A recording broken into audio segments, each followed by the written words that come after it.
Douglas, Chapter 14. Hugh Old hired me out to Mr. William Gardner, a shipbuilder on Fell's Point.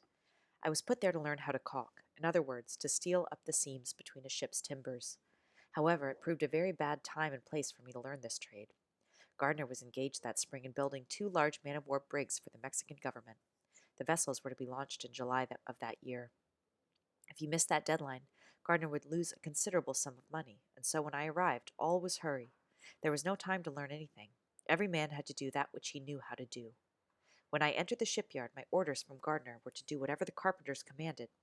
This meant I was at the beck and call of about 75 men. They were all my masters. Their word was to be my law. My situation was most difficult. At times I needed a dozen pair of hands. 3 or 4 voices would strike my ear at the same time. It was, "Fred, come help me here. Fred, come carry this timber yonder. Fred, bring that roller here. Fred, go get a fresh can of water. Fred, come help saw off the end of this timber. Fred, go quick and get the crowbar. Fred, go to the blacksmith's shop and get me a new punch. Hurry, Fred. Run and bring me a cold chisel. Hey, come turn this grindstone. Blast you. Why don't you heat up some pitch? Come here, go there. Hold on where you are. If you move, I'll knock your brains out." Gardner's shipyard was my school for 8 months. I might have remained there longer, except for a terrible fight I had with 4 of the white apprentices, in which my left eye was nearly knocked out. This was how it happened. Until soon after I went there, white and black ship carpenters worked side by side, and no one seemed to have any problem with that. Many of the black carpenters were freemen. Things seemed to be going on very well, but all at once the white carpenters laid down their tools and said they would not work with free-colored workmen. Their reason, they said, was that if free-colored carpenters were encouraged, they would soon take the trade into their own hands, and poor white men would be thrown out of employment. Taking advantage of Gardner's need for fast progress, they broke off, swearing they would work no longer unless he fires the black carpenters. Now, though I was not a free carpenter, the white carpenters' talk did have its effect on me. My fellow apprentices began to feel it was degrading to work with me. They began to put on airs, talked about all the taking over the country, and said we all ought to be killed. Encouraged by the carpenters, they made my condition as hard as they could, tormenting me constantly and sometimes striking me. I, of course, kept the vow I made after the fight with Covey and struck back, regardless of the consequences. As long as I could fight them separately, I did very well, for I could whip any of them. However, they eventually joined forces and came upon me armed with sticks, stones, and heavy handspikes. One came in front with a half-brick. There was one at each side of me, and one behind me. The one behind me ran up with a spike and struck me a heavy blow upon the head. It stunned me. I fell, and they were all on me at once, beating me with their fists.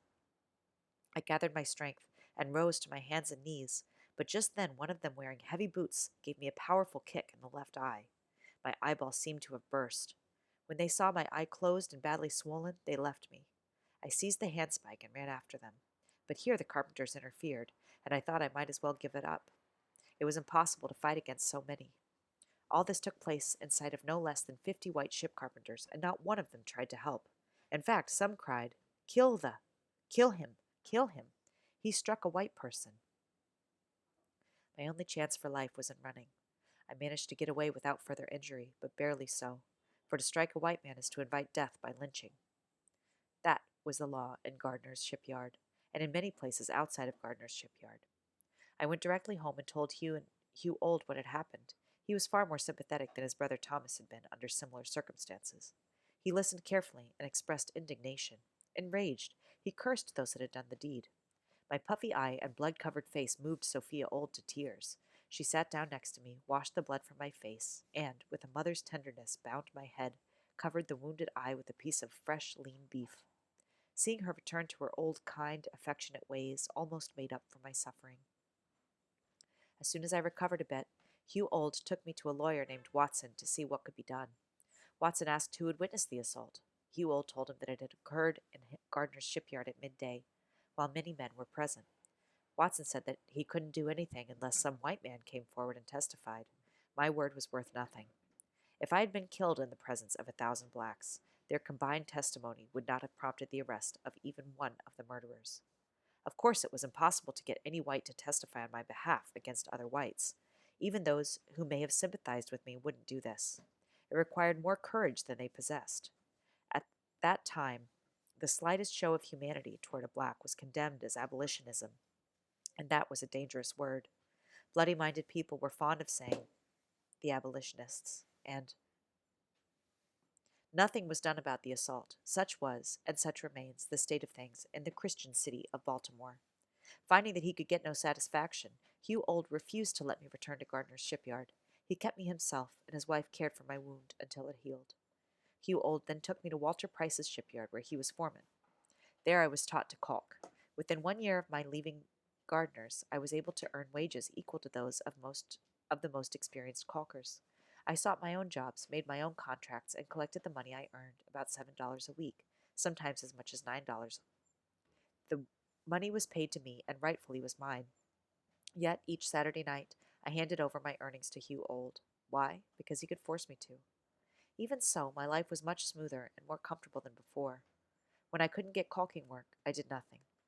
During my leisure time, old thoughts of freedom stole over me. While in Gardner's employment, I had been under such constant pressure that I had thought of almost nothing but my survival.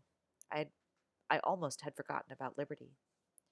I have observed this about my slavery. Improved conditions increased rather than lessened my desire to be free. To make slaves content, it is necessary to make them believe that slavery is right. This can be done only by preventing them from thinking.